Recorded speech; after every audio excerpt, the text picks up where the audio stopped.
This is the User Adoption Podcast with your host, Henrik Dagier. Who are you and what do you do? Hi, Henrik. Thanks for having me.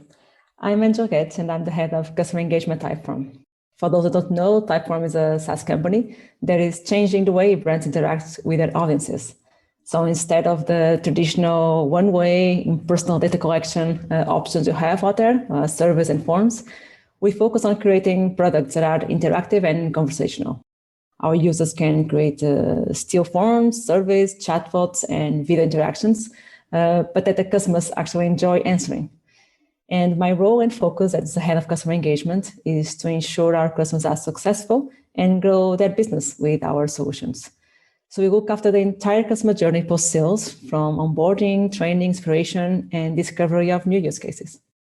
Angela, how are you involved with user adoption? Yeah, product adoption is crucial for us. We are a SaaS company, which means that if our customers don't maximize the use of our tool, they will probably churn. And that's a bad outcome for everyone, not just for us, but for customers too. They will feel frustrated for having invested money and time learning a new tool that they don't feel has lived to the expectations. So my team and I are really focused on two things. First, making sure our customers know how to use our products. When they purchase a Typeform or Video Ask, our products, they have a goal in mind, a job to do. So our primary focus is ensuring they get that job done as quickly as possible. And the way we do it is not by trying to train them in all the feature integrations, but just the ones they need to accomplish that first goal. And once that's done, once they achieve what they wanted, then we start educating them on complementing use cases.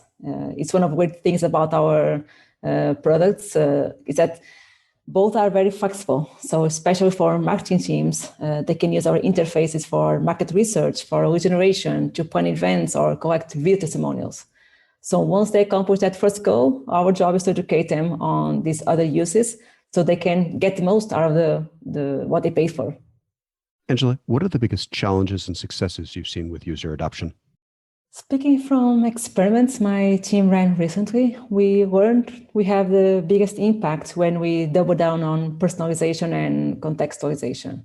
And it's just a confirmation of what we already know, right? But when we ensure that the message is relevant for each customer, that it's sent at the right time, that promotes the features that serve the customer needs, that pays big. Engagement with our content is higher, as well as adoption of features integrations.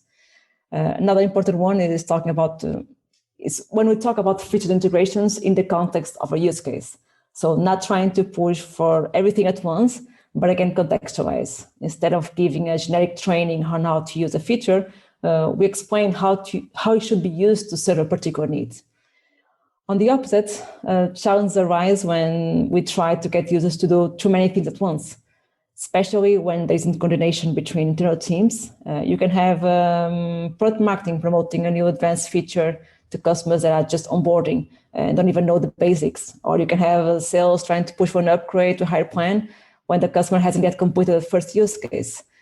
So again, it's very important to have this internal alignment to preserve the customer experience.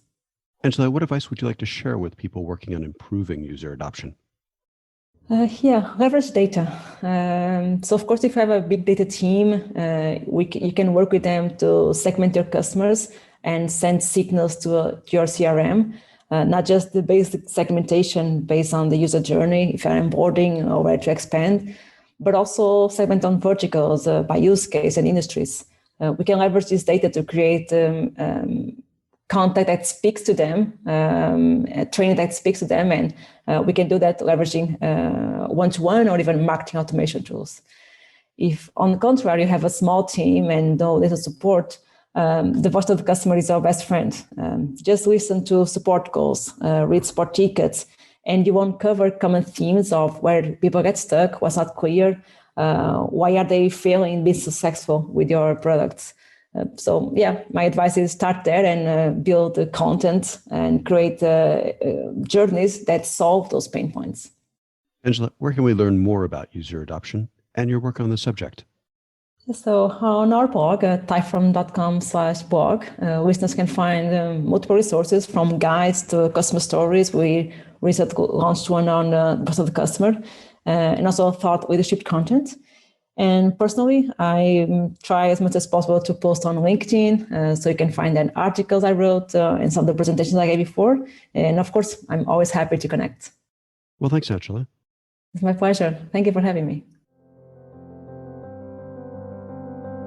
For more on this, visit useradoptionpodcast.com. Don't forget to please subscribe, rate, and review. And for a book about this, check out useradoptionbook.com. Tune in next week for the next episode. Thanks for listening.